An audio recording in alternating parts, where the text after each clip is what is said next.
I talked about it a couple days ago how big of a season this would be for the Dogs. How it could be the greatest season ever if they pull off getting through the regular season undefeated, just going undefeated and winning the whole thing. It would be considered the greatest season ever in college football because of how tough the schedule is, because of the difference, and you got to play more playoff games. You probably got to go through more good teams. The conferences are tougher. The SEC just added Texas and Oklahoma. Things are different. It's all different.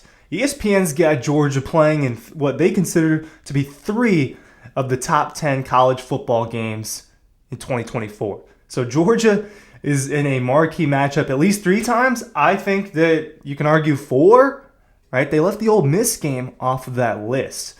And we're talking about Ole Miss. Ole Miss is going to be a top 10 team when the season kicks off in just a few months. But they had Clemson.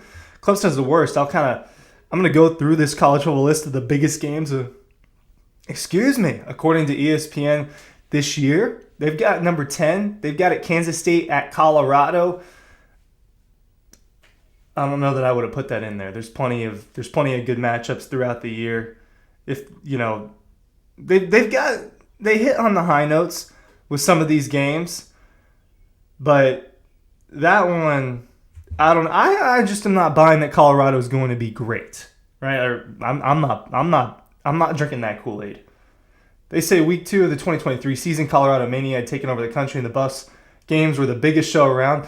They were the biggest show around in September. It was a lot of fun in September when we were all staying up late to watch Colorado battle with Colorado State and struggle to win really good football games. That's really what that was. Don't get me wrong, exciting. They've got real talent. I think they've got real NFL talent.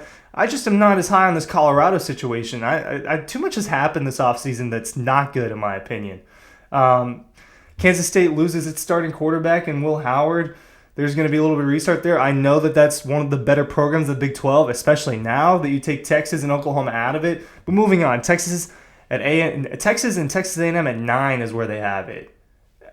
That's fine, right? Kind of a renewed rivalry now that they'll be in the SEC. They'll be playing each other again. I get it. I think it's a big deal. Texas A&M dealing with first-year head coach, but Texas is going to be one of the best teams in college football this coming year. I think that the Longhorns get that done. Number 8 is where they have Clemson and Georgia ranked. This is the opening game, right? It just got announced at noon the other day. I thought it was a little strange. I thought it was going to end up being a 3:30 kick. I didn't ever really think it was going to be a night kick. I thought it was going to be a 3:30 kick. They give that to Miami UF, more of a traditional rivalry. Whatever. I'm actually okay with the noon kick, to be honest. Hey, for those that are complaining, just get up earlier and start the party earlier. It's going to be a fun day. I do think that Georgia's going to beat the crap out of Clemson. I'll say that right there. Ryan Curley from Dawg Post talking about ESPN's ranking of the 10 best college football games heading into the 2024 season. Georgia made that list 3 times. A list I want you to be on is our mailing list, our insider mailing list, the newsletter. Make sure you are checking out the link in the description down below to stay tapped into what's going on with the Georgia Bulldogs. It's free. Do it. So at number 8, they have Clemson. This is what they said. Want to identify, I've got it pulled up on my phone because ESPN is weird on my laptop. Want to identify the moment Georgia became the behemoth of college football and Clemson started its decline. I've read that so poorly. I'm going to restart. Want to identify the moment Georgia became the behemoth of college football and Clemson started its slow decline from perennial playoff contender? It might well be the opener in 2021 when the Bulldogs outlasted the Tigers 10-3 thanks to a pick 6 of DJ Uiagalelei. Right? Christopher Smith jumps that route in the second quarter, takes it to the house. That was the only touchdown of the entire game. That was the first game that I officially covered of Georgia for Dawg Post. I remember that up in Charlotte. Opening season game 3 years ago. It was the beginning, right? That was the start of Georgia's run over the last couple of years, and that was when we realized, hey, this Clemson team is not what it was anymore. There's no more Trevor Lawrence. There's no more Deshaun Watson. There's no more NFL defensive line. There's no more Travis Etienne, all right? It was a different story for Clemson since then. They go on to say, if Clemson wants to reserve those trends, winning the 2024 opener would be an excellent start, not to mention a healthy dose of redemption. I don't think that's going to happen.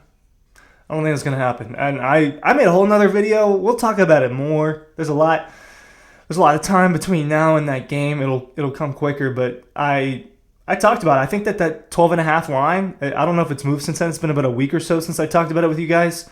I think it's too low. I think Georgia's going to beat them by more than 2 touchdowns. That's what the gap is, I believe, between the Dogs and the Tigers in that one. I'm trying to say Dogs better for you. I was better. Florida State at Notre Dame is their number 7 game. You'll get Riley Leonard at Notre Dame. You'll get it's going to be DJU at Florida State. My apologies. Look, stop number 3 for DJU. This Florida State team has been a transfer portal team the last couple of years.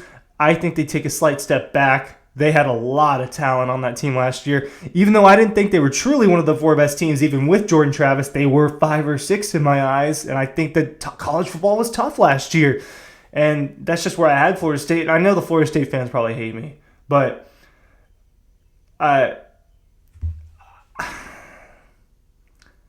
not as high on Notre Dame and Florida State as others. Not as high as them as others are. I know that they're going to be ranked probably top 10, top 12 heading into the season. I just think things are going to shake out differently. Ohio State at Penn State is their number 6 game. Is Penn State gonna make a step forward and compete with the Buckeyes again? It's been a while, and they get a couple transfers, one of them being from Georgia and A.J. Harris. They get Julian Fleming, the wide receiver from Ohio State. They're not without extra talent that they didn't have last year, but they do lose some of that, going out to the NFL draft. And I just don't know. I haven't bought it with Drew Aller yet at quarterback. I just haven't. I know he's a highly touted recruit, but we haven't seen anything special, and that offense is not dynamic enough to beat Ohio State if this Ohio State team is as good as everyone is talking about. They've got Clemson at Florida State at number 5. Kind of talked about these 2 teams already. I get it. Right? The assumption is that they're the 2 best teams in the ACC. You got to put that matchup on here. Note that they only put that one Big 12 matchup right at number 10, and I actually think that was just kind of out of pity, if we're being honest.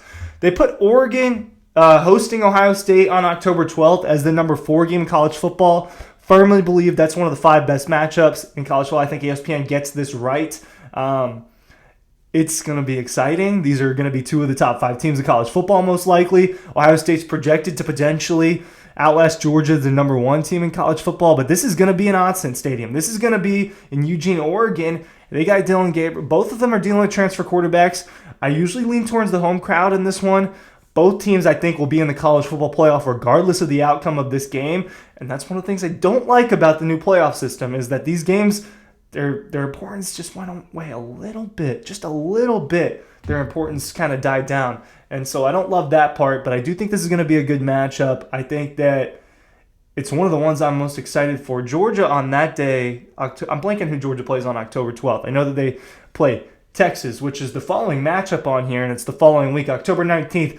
Georgia at Texas. ESPN's got that ranked as the number 3 game in college football this coming year. I think you can argue it's number 1. It firmly belongs in the top 3. They got that part right. You can argue this is the actual number 1. Because I do think Texas has the opportunity to be a top 3 team in college football this year. Quinn Ewers is going to be a top 3 quarterback in college football. They replenished their weapons. A lot of their defense is remaining the same, right? They only lost a couple guys. You think about Byron Murphy going number 16, slipping in the draft a little bit as he was a late riser. So he ended up kind of going exactly where people thought he was going to go. But this is going to be a big matchup. This is going to be Texas's first real, hey, you're in the SEC now. How's it going to go? Or at least how's it going to go at the beginning? Because the Dogs, the number 1 team in college football, are in Austin. So there's that. This is what they said about it. These 2 Blue Bloods played just once in the past 40 years, a 2018 thriller in New Orleans, but they're now conference foes.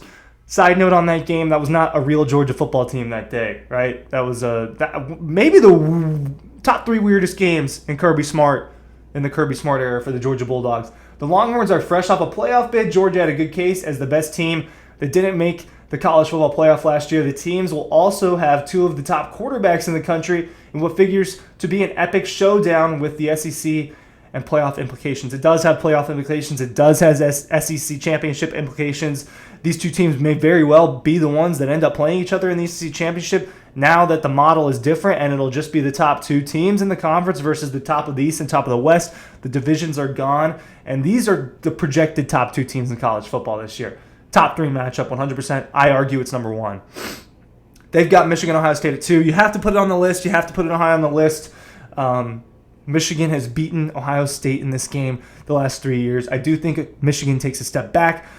You lose your coach. You lose your quarterback. You lose a lot of defensive talent. You lose your touchdown machine running back. You lose your number one wide receiver. Way too much not to take a step back for a farmed system, right? If it was Georgia or Bama or Ohio State, I'd feel a little better. But if Michigan hasn't recruited exactly the way they have, they're a little bit behind them. And when you're transitioning the power from a national, it's just, they're going to take a step back, guys. There's going to be a little bit of a championship hangover. I'm not even going to read what they said about it. They've got Georgia at Bama at number 1. They've got it as the best matchup in college football. I'd argue this is 2 or 3. Like I said, I think at Texas is probably your number 1 game in college football if you ask me. This is what they said about this matchup, all right? Bama's got Georgia's number under Nick Saban versus Kirby Smart. No more Nick Saban. Will things be different with Kalen DeBoer in town in Tuscaloosa as the main man in charge? They lost a lot of pieces. They lost Caleb Downs. They lost Isaiah Bond. They lost Julian Sand. Like, he wasn't going to be a big piece this year. It's just the first one that popped in my head. But they lose important players. And I do think Jalen Milroe takes a step forward. I'm a little bit of a believer.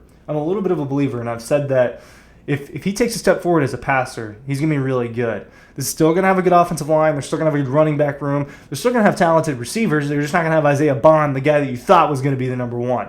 This is what they said about Georgia and Bama. These teams combined for 9 championship game appearances during the 10-year run of the 14 playoff. And while much has changed over the past year at both schools, there's no reason to assume the Dogs and the Tide won't be at the very top of college football power rankings again in 2024. Georgia will be at the top, if not number 1 or 2. They will be there. Alabama is probably going to be around 6 heading into this coming year. I think Georgia's going to win this game. It's going to be a tough environment over there at Bryant-Denny Stadium, but I do think that Georgia prevails and wins this football game most likely. It is one of the best matchups in college football this year. You haven't gotten a lot of regular season battles between these two teams, and you know that Georgia's hungry for this. After Alabama is big, they were the spoilers of Georgia's three-peat. All right, as much as it was the committee, it was Alabama that was the real spoiler because the Dogs needed to win that game, and they didn't. We just didn't realize what the circumstances were at the time. Top 10 matchups in college football, the Dogs are on it 3 times. You could argue they left off the Ole Miss game, that road game for Georgia, a top 10 matchup in November. Thanks for watching.